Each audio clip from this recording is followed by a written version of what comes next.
Welcome to the Leading Owls podcast, brought to you by Rice University's Doerr Institute for New Leaders. Each week, we bring you inspiring stories and practical tips from successful student leaders, faculty, and staff, along with leadership experts and coaches that will help guide you in your own leadership journey. Today, we are sitting down with Doerr Institute lead undergraduate ambassador Gavin to talk about his leadership journey at Rice and how he recommends new students can get involved on campus. Gavin is originally from Fort Worth, Texas, and is a rising junior from Duncan College. He is an operations, research, and statistics major and is serving this coming O-Week as an O-Week PAA. Please welcome Gavin.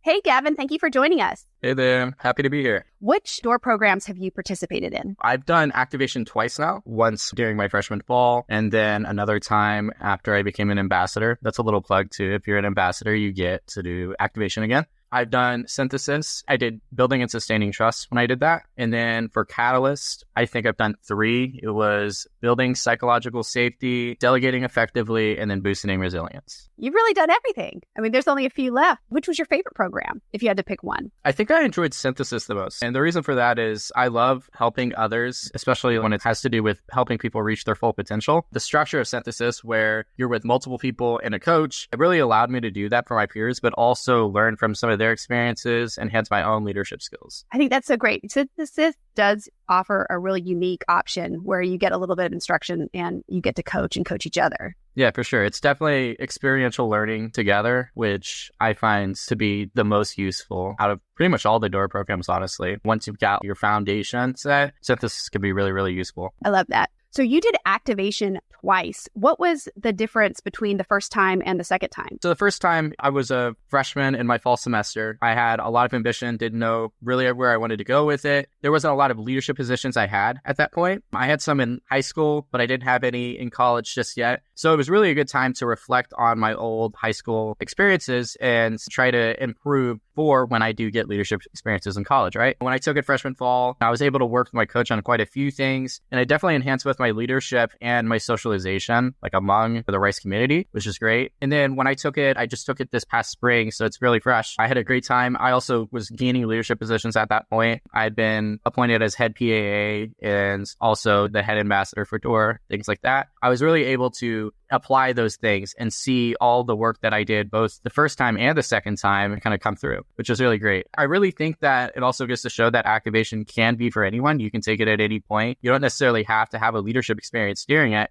You can be working on these things regardless if you have a leadership position or not. These things are also really transferable between just being a person, just being a good member of society and things like that. I feel like leadership is half of it, but also just being a good person is the other half. I think that's really, really great. That's really interesting to think how you reflected on the high school experience before you really jumped into your college experience. I think that's really neat. What skills and qualities about yourself do you feel have really improved and grown through your experience with Doerr? The biggest one is probably confidence. When I first came into Doerr, I felt like I had a little bit of confidence issues, both as a leader and just a person. I knew I was capable of certain things, but I would self-doubt a lot. And I think I've kind of gained that confidence through more experience, through trial and error and things like that. It is thanks to Doerr just giving me those experiences. And then also building a culture is another big thing. That's something I love to do when starting a new organization or a club, or really just trying to reset something that didn't necessarily work well. Just establishing a place that people feel comfortable and want to work for, because that's really what gets people going, is having that culture that they can come to and they want to fight for, right? And then working with people with a bunch of different backgrounds is another thing. Doerr is for everyone. And so that means that there's a lot of variability in culture, interests, professional pursuits, things like that, even like within just a small Doerr session. So it really allows you to hear from a bunch of different people and learn how to work with a bunch of different people as well, which I find super, super useful. Now, you're currently serving as a 2024-2025 lead ambassador for our student ambassadors. Congratulations. Thank you. What made you want to join our student program in the first place and become an advocate for Doerr? I feel like one of my purposes in life is really helping others. I love giving back to my community, especially places where I feel like I've gained a lot from. And so Doerr was a place where I learned a lot and was able to strengthen my leadership skills. And so now I feel like as a lead ambassador, I wanted to really help create the next generation of strong and seasoned leaders. Being able to contribute and give different opportunities and help spread the word about Doerr was something I really wanted to do. Over my time, I've seen it grow significantly. I wanted to see that success over time continue while I'm here and even in the future while I'm gone. And then also there's a few ambitions that are currently in the works that I and the rest of the head ambassador team hope to share with everyone pretty soon. I think that's awesome. Well, we certainly love having you around, and you guys really make the difference at Doerr. If we didn't have you, we wouldn't have anything. What was your favorite thing you did as an ambassador last year? It was a little bit of overarching stuff. So being able to share my experiences with others, have them take a Doerr program, whatever it is, and enjoy it and tell me, thank you for letting me know about this. I'm going to apply to be ambassador. It's crazy to see that start to end. I love seeing that progress. I love that I can share my experiences and people enjoy that, things like that. And then also just getting to know some of the other ambassadors who are also passionate about Doerr. I didn't know a lot of them. Maybe I didn't have them in a Doerr session or things like that yet. Now being able to see other people that have those same opinions that I do about Doerr and get to work with them was really, really empowering. That's so great.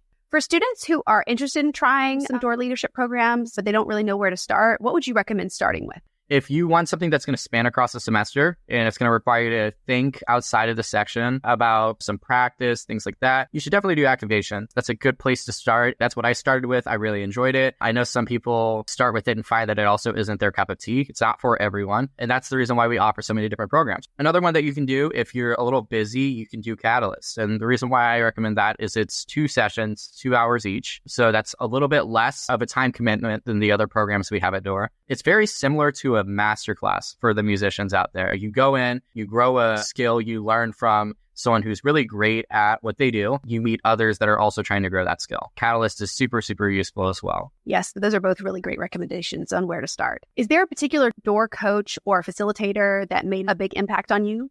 Absolutely, yeah. My activation coach, I actually had him twice. I had him the first time my freshman fall, and then I had him last spring, which was great. He kind of got to see what happened over the 3 semesters that I didn't see him. He's someone I look up to in terms of like his leadership expertise. He's super, super knowledgeable, super understanding person too. He has a lot of compassion. And he's really good at the coaching role. He really let me take the lead in my activation experiences. He would employ me to think about a lot of different perspectives, how I can create solutions and goals that I was satisfied with. I never once felt like he took control or anything like that. I felt like everything that we were doing was, I was leading the conversation. He was just checking my blind spots, really. Just being like, I want you to think about this, which was fantastic. And I really enjoyed that because it let me cover all my bases and make sure that I was really, being thorough with what I was doing. And then also, he's just an all-around great guy. And I'm really thankful to have met him. That's so great. It's wonderful to hear the kind of impact that our coaches make. My last couple questions are a little bit more on the fun side. So is there a cartoon character you think is a great leader? I feel like a lot of cartoons, specifically cartoons,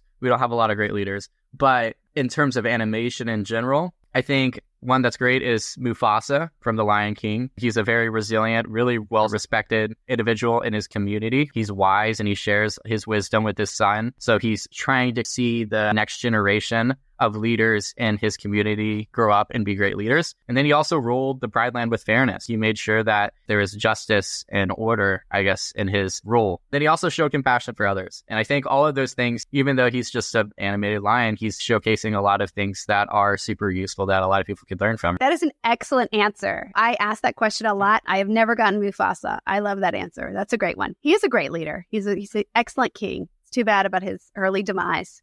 Do you think Batman is a good leader?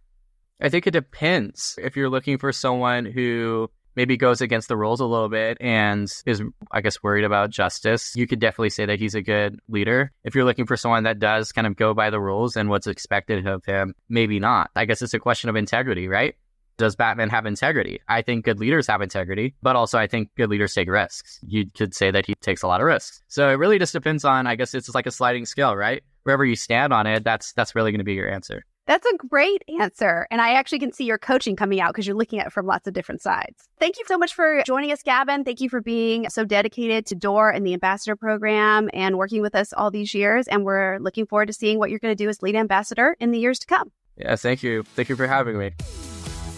Thank you for joining us for the Leading Owls podcast. We will be back next week with more leadership journeys and tips to share. New episodes release each Wednesday. For more information on the Doerr Institute for New Leaders and our free leader development programs for Rice students, please visit doerr.rice.edu.